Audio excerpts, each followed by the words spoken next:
Shalom, my dear friends. Today, we venture into the shadows of creation, into a time before time, to uncover a story so profound and so shocking that it is rarely spoken of. The Torah gives us the story of Adam and Eve in a perfect garden, but our sages, in the Holy Zohar and the ancient Midrash, ask a powerful question. Where did the snake come from? Where did evil truly begin? Today, I will reveal what the Torah hides in plain sight. The story of a shocking war that happened in heaven before Adam was ever formed from the dust. Understanding this celestial battle will forever change how you see the world, your own struggles, and the very nature of your soul. But first, I must ask you something that cuts to the core of your own spiritual journey.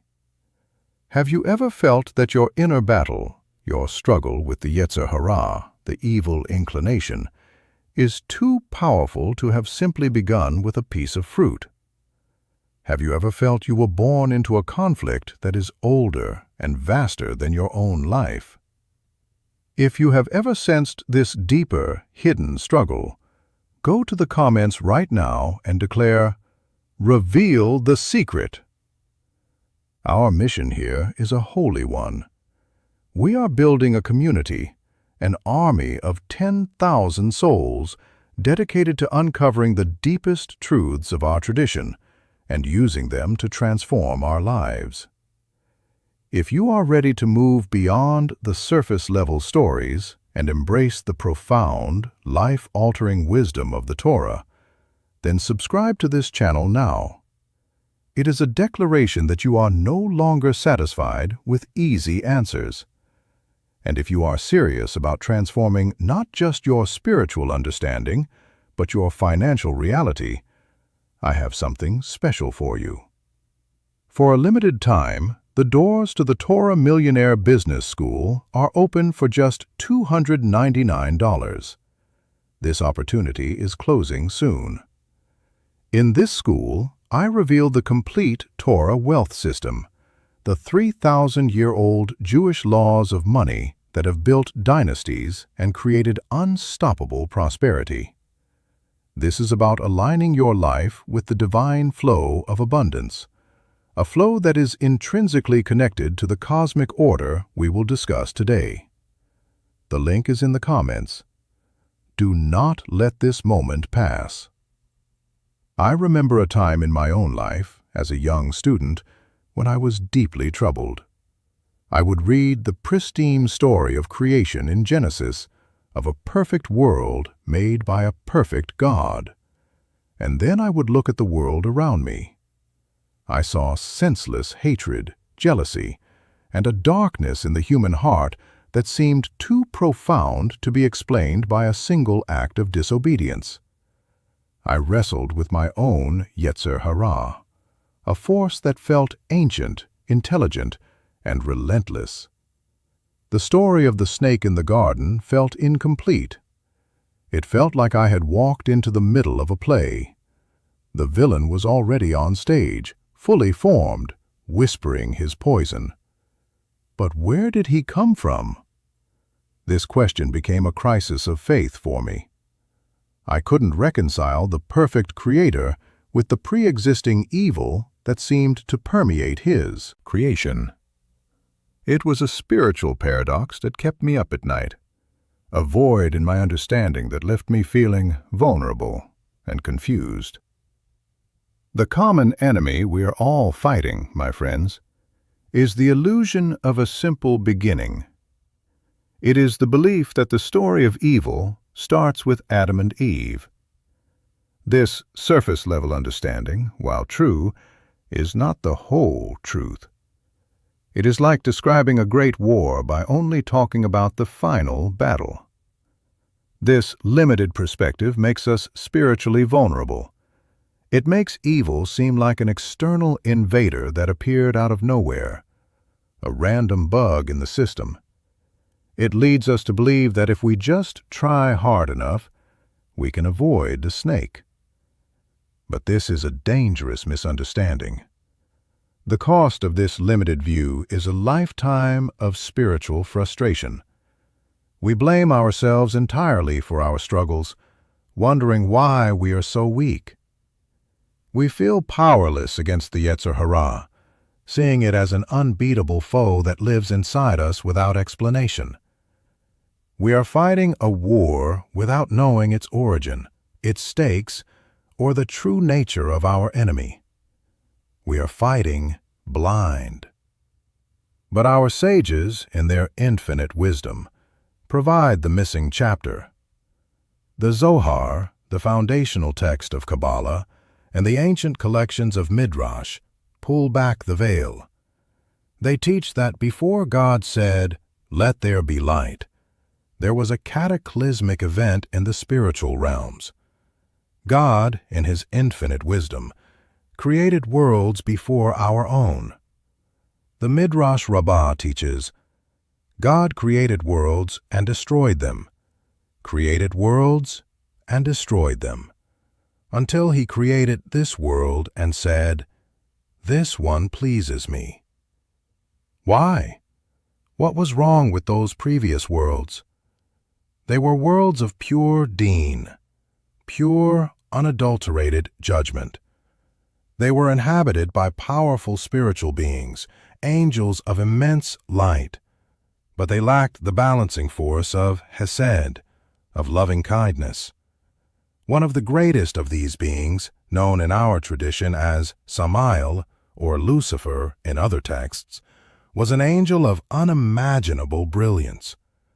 Ezekiel 28 describes him as the seal of perfection, full of wisdom and perfect in beauty.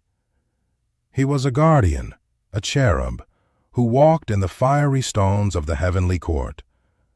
But his heart, our sages teach, was filled with the fire of pure deen. He saw himself as perfect, and in his perfection, he could not tolerate the idea of a lesser being, a physical being like man, becoming the centerpiece of creation. The Midrash tells us that when God announced His intention to create Adam, a war of words erupted in the heavenly court. The angels of Deen, led by Samael, protested. "What is man that you are mindful of him?" they argued, quoting the future words of King David. "He will be full of sin and strife. Let us remain the pinnacle of your creation." This was not just a debate. It was a rebellion. It was a challenge to the Creator's plan. Samael's pride, his inability to integrate his own spiritual fire with the humility of Hesed, led him to declare himself adversary to God's ultimate project, humanity. This celestial conflict is the hidden backstory to Genesis. The snake in the garden is not some random reptile. The Zohar teaches that the Nakash, the serpent, was the vessel, the physical manifestation of Samael himself, who had been cast down from his high position, but not yet stripped of his power. He came to the garden not to destroy God, which he knew was impossible, but to sabotage the creature that he saw as his replacement. He came to prove to God that his initial judgment was correct, that man was flawed, corruptible, and unworthy of being the focus of creation. The war in heaven did not end. It simply changed location. It moved from the spiritual realms into the heart of man. The conflict between the angels of Din and the will of God became the eternal conflict within each of us. The battle between the Yetzer Hara, the inclination to judge, to be selfish, to be proud, and the Yetzer HaTov, the inclination toward goodness, kindness, and humility. My personal breakthrough came when I finally understood this profound teaching. The relentless voice of my own Yetzer Hara was not just my weakness. It was the echo of an ancient, cosmic rebellion. The struggle I felt was not a sign of my personal failure, but a sign that my soul was a battlefield in a war that began before the foundation of the world. This realization was not a cause for despair, but for immense empowerment. I was not alone in my struggle. I was a soldier. My life and every choice I made had cosmic significance. My battle with my own pride, my own anger, my own selfishness, was a continuation of the very same war that Moses, King David, and all our righteous ancestors fought. The enemy was no longer a vague internal monster. He was an ancient, identifiable adversary, Samael, the prosecutor, the spirit of pure, unadulterated din. And knowing my enemy was the first step to defeating him. My personal struggles were no longer a source of shame. They were my sacred duty, my opportunity to stand with God against the ancient rebellion and choose chesed over din, to choose connection over separation, to choose humility over pride. Now, let me give you the practical tools to fight this war in your own life. I call it the Primordial Warrior Protocol. It is a 3-step process to reframe your daily struggles and claim your power as a soldier for the divine. Step number 1. Identify the ancient voice. The next time you feel the pull of the Yetzer Hara, a surge of anger, a wave of jealousy, a thought of pride, I want you to stop. And instead of saying, "I am so angry," or "I am so jealous," I want you to say, "I recognize that voice." You must externalize it. This is not you. This is the echo of Samael. This is the ancient argument of din whispering in your soul. By identifying the voice as separate from your true self, your neshama, you rob it of its power. It can no longer claim to be you. A student of mine, Leah, struggled terribly with envy. It poisoned her relationships and her happiness. When she learned to identify the voice of envy as the ancient prosecutor, she told me it was like a light went on. "It's not me, Rabbi," she said. "It's him. And I don't have to listen to him." That simple shift was the beginning of her victory. Step number 2. Choose your allegiance. After you have identified the voice, you must actively choose your side in the war. The rebellion of Samael was a rejection of chesed. Therefore, your weapon is to actively choose an act of loving kindness. If the voice is urging you to anger, choose to be patient. If the voice is whispering words of pride, choose an act of humility. If the voice tempts you with selfishness, perform an act of generosity. You are not just doing a good deed, you are firing a spiritual cannonball back into the heart of the ancient rebellion. You are casting your vote for God's plan. Another student, Jacob, a businessman tempted to cut corners on a deal, recognized the voice of selfishness. He stopped, and instead of cheating his partner, he called him and offered him a more generous percentage. He told me later, "I felt a power in that moment I have never felt.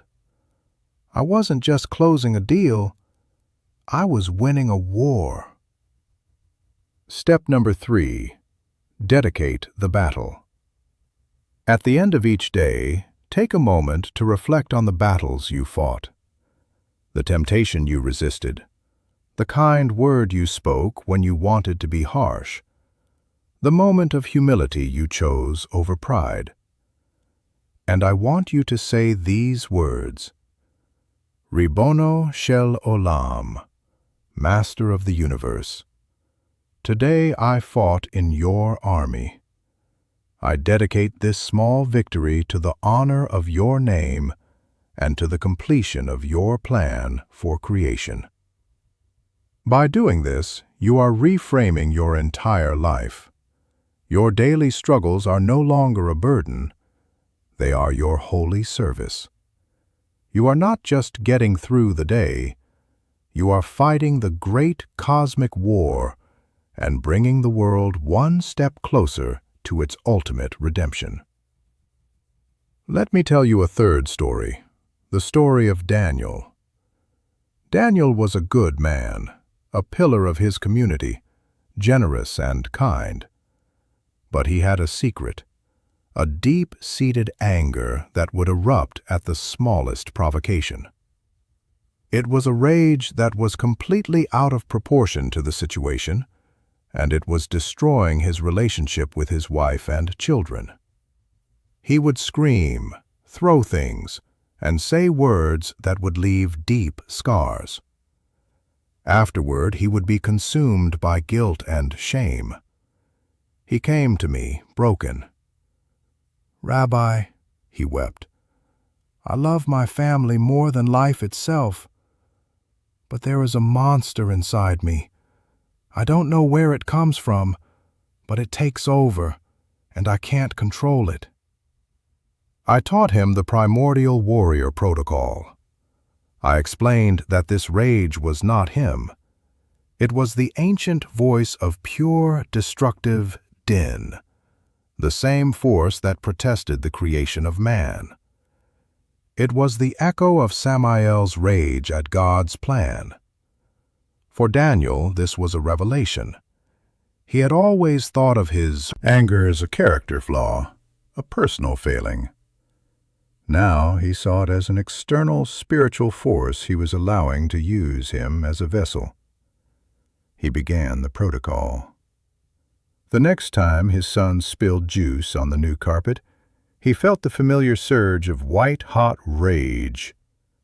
But this time he stopped. He closed his eyes, took a breath, and said, not out loud, but in his soul, "I recognize you. You are the voice of destruction. You are not me." He then performed his act of hesed. Instead of screaming, he knelt down, looked his terrified son in the eyes, and said, "It's okay, my boy. It's just a carpet. Let's clean it up together." His son, expecting a storm, burst into tears of relief and hugged him. Daniel told me later that, in that moment, he felt a shift in the universe. He had faced the primordial fire of din and had chosen the gentle waters of hesed. He continued this practice. Every time the monster of rage appeared, he would identify it, refuse to partner with it, and choose an act of kindness instead. It was not easy. It was a war. But, battle by battle, he began to win. His home, once a place of tension and fear, became a sanctuary of peace. His wife and children, who had been walking on eggshells, began to trust him again. Daniel didn't just manage his anger. He spiritually defeated it. He understood that his personal struggle was a microcosm of the celestial war, and by choosing love over rage, he was helping to heal not just his own family, but the very fabric of creation. Now, you might be thinking, "Rabbi, this is a heavy concept. Does this mean I am possessed by some ancient evil?" No. Absolutely not. This is the critical point. Samael is not in you. His influence, the spiritual frequency of pure, unadulterated din, is what we contend with. Your soul, your neshama, is pure and holy, a part of God Himself. The battle is for your choices. The Yetzer Hara is the point of contact, the spiritual battleground where you choose which frequency to tune into. The static of selfish din, or the clear music of connective hesed.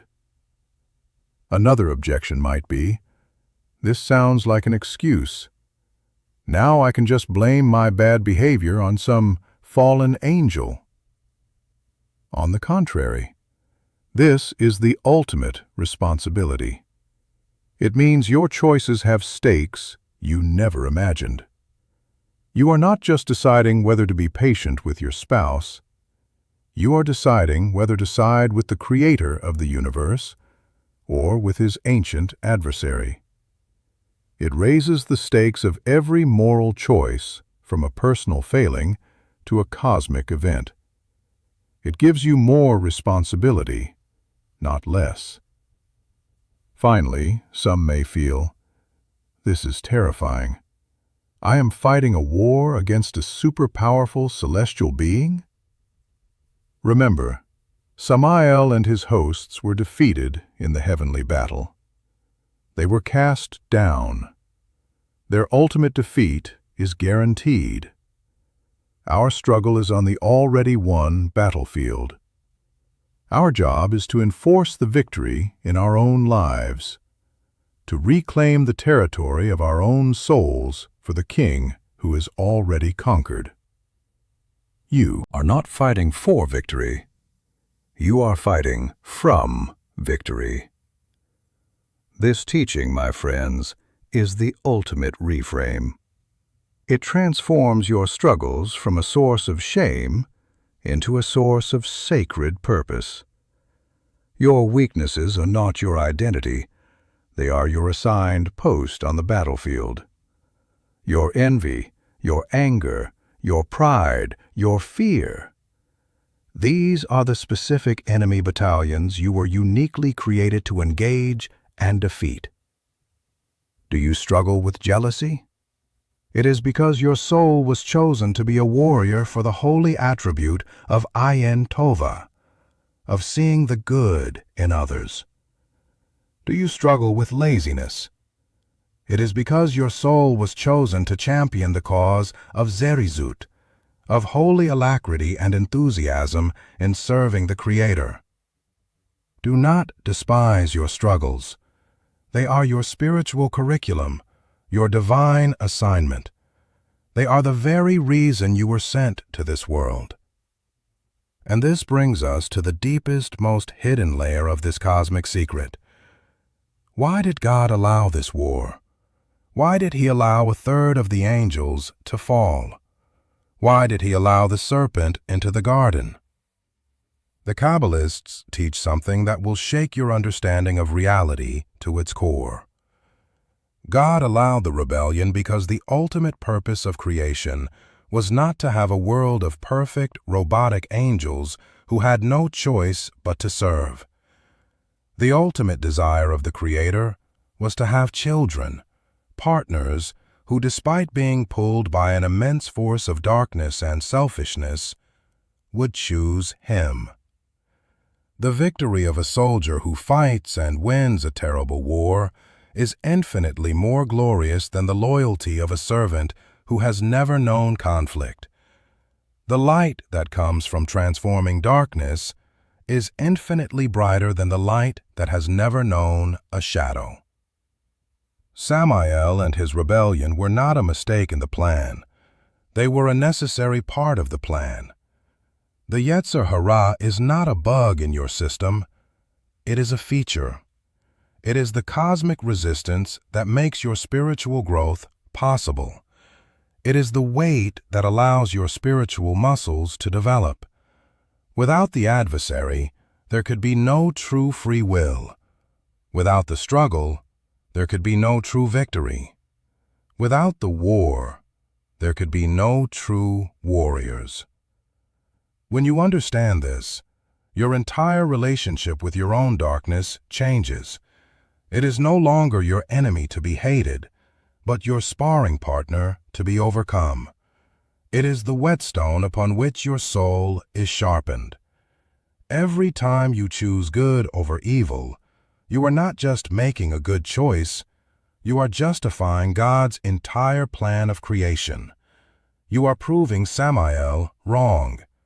You are sending a message back to the heavenly court that echoes through eternity. He was right to create man. We are worthy of the struggle. We can be trusted with the gift of free will. Your small personal victory is a victory for the entire cosmos. It is a testament to the wisdom of the Creator and a nail in the coffin of the ancient rebellion. So I ask you again, my dear friends, look at the struggles in your life. Look at the inner darkness you contend with. Do you see it as a curse?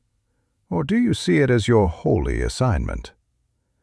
Do you see it as a source of shame, or as your opportunity for eternal glory? The war in heaven is not over. It rages on, and the battlefield is your heart, your mind, your choices. You are a soldier, whether you know it or not. The only question is, on which side will you fight? So here is my challenge to you. For the next 7 days, you will be a conscious soldier in the army of Hashem. Here are your 3 immediate, non-negotiable actions. 1. The very next time you feel a negative impulse, you will stop and say, I recognize that ancient voice. 2. You will immediately counter that impulse by choosing an opposite act of hesed, no matter how small. 3. Every night before you sleep, you will dedicate your battles of the day to the Master of the universe. And here is your bonus mission. Study the story of Jacob wrestling with the angel in Genesis. That angel, our sages teach, was the guardian angel of Esau, none other than Samael himself. Jacob did not kill the angel. He wrestled with him until he received a blessing. This is your model. You are not meant to destroy the Yetzer Hara, but to struggle with it, to master it, and to extract a blessing from the battle. Remember, my dear friends, you were born into a war, but you were not born to be a casualty. You were born to be a warrior. The story of the war in heaven is not a story about angels and demons. It is the story of you. It is the secret explanation for your deepest struggles and the divine blueprint for your ultimate victory. Shalom, and may you be blessed with the courage of a warrior, the wisdom of a sage, and the profound peace that comes from knowing that in every struggle you are fighting on the side of God for the sake of heaven and earth. Shalom.